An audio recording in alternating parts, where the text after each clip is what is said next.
Hey guys, it's Muganlore here, and I hope all of you enjoyed your holiday. I know I've been pretty busy. I had fun, enjoyed myself, got together with my family, played a few video games, also bought myself a few things as well. And I'll get into that into another video, but today I want to talk about Dragon Ball FighterZ because I meant to really talk about this a couple days ago, but we had Christmas Eve coming up, we have the holidays, and I know a lot of you guys were out and about with family and everything, so it just wouldn't make sense to just try to cover all this important stuff while everyone else is out and about. So Dragon Ball FighterZ. Now, what's going on with Dragon Ball FighterZ? Now, I haven't really played Dragon Ball FighterZ in a while. Hell, I haven't even picked up Android 17 or Cooler just yet. The last time I played was when when Broly was released. I haven't really played it then, but I've been keeping up with the competitive scene, been watching a lot of competitive tournaments, but I haven't really played the game myself. Well, what's been going on with Dragon Ball FighterZ is that everyone is panicking right now because Dragon Ball FighterZ, as far as the competitive community and the tournament scene, may be dying.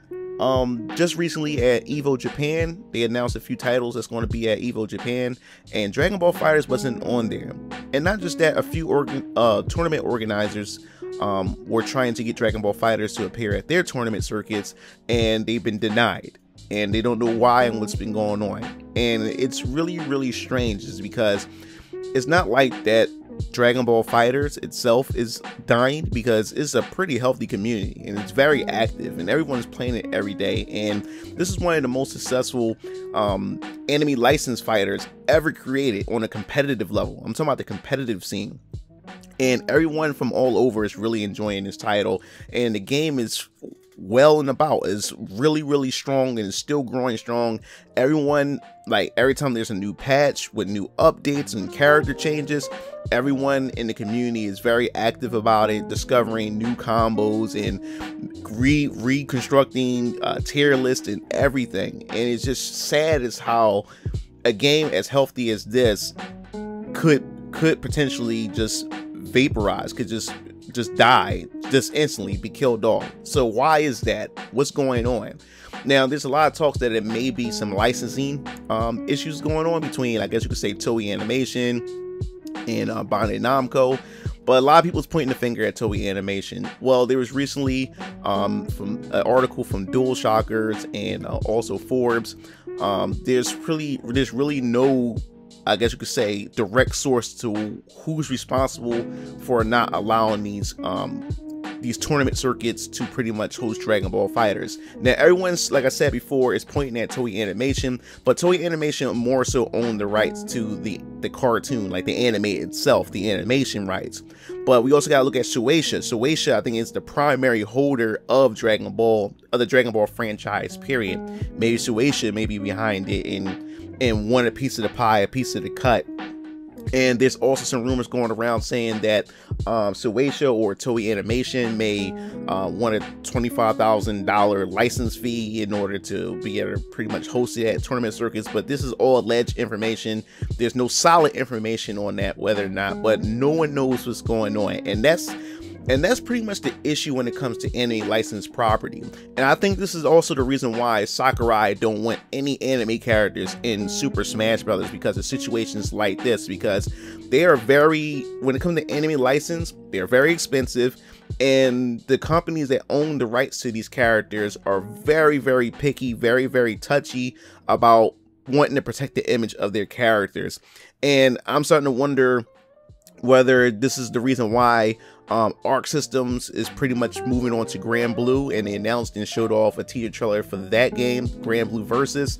So that's why I'm also thinking maybe that's the case, because Arc System put a lot of work into this Dragon Ball FighterZ in terms of animation, quality, as far as gameplay, and making it accessible for all gamers, casual gamers, hardcore gamers, and it was just a nice blend, and it blended together just well for everybody to play from all communities alike. And it's a shame and it's sad that pretty much this game could potentially just disappear. Now, other people were speculating that maybe their Dragon Ball tour that they had for Dragon Ball FighterZ, maybe they didn't want to interrupt with that, and they probably didn't want other games or other circuits to pretty much interfere with that. But pretty much after that wrapped up, the cancellations were still happening with Dragon Ball FighterZ, you know, so that wasn't the case at all. So what does this mean as far as season 2 is concerned? Will we get a season 2 for Dragon Ball FighterZ, as far as new characters or maybe some new gameplay mechanic changes or so forth and so on? Will that get affected? So what's going on?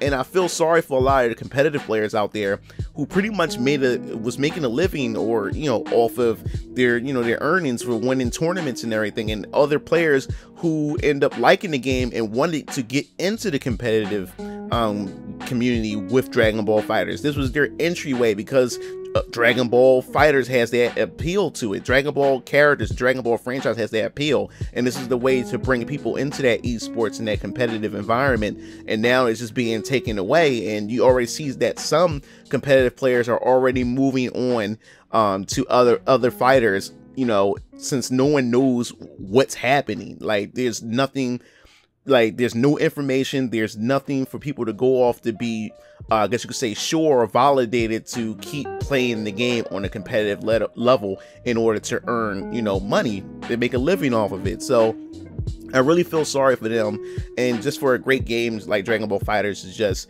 abruptly end or abruptly stop. So I guess we have to wait until January to see if any new details come up. But that pretty much wraps everything up for this video. I just want to hear your thoughts. What do you think about this? Do you think Dragon Ball FighterZ is just going to die instantly because of this? And who do you think is responsible for this just abrupt stop of just tournaments being hosted at these circuits and stuff? Do you think it's Toei Animation? Do you think it's Bandai Namco? Do you think it's Soatia? What do you think is going on here? And this is, I definitely want to hear your thoughts on this. And do you think we're going to get a season 2?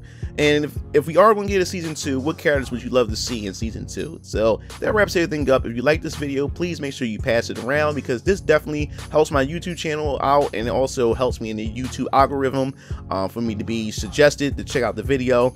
And also, don't forget to hit that bell to be notified when I have more videos related to Dragon Ball FighterZ and other video game related news. This is Mugen Lord signing off. See you game fiends later. Peace out.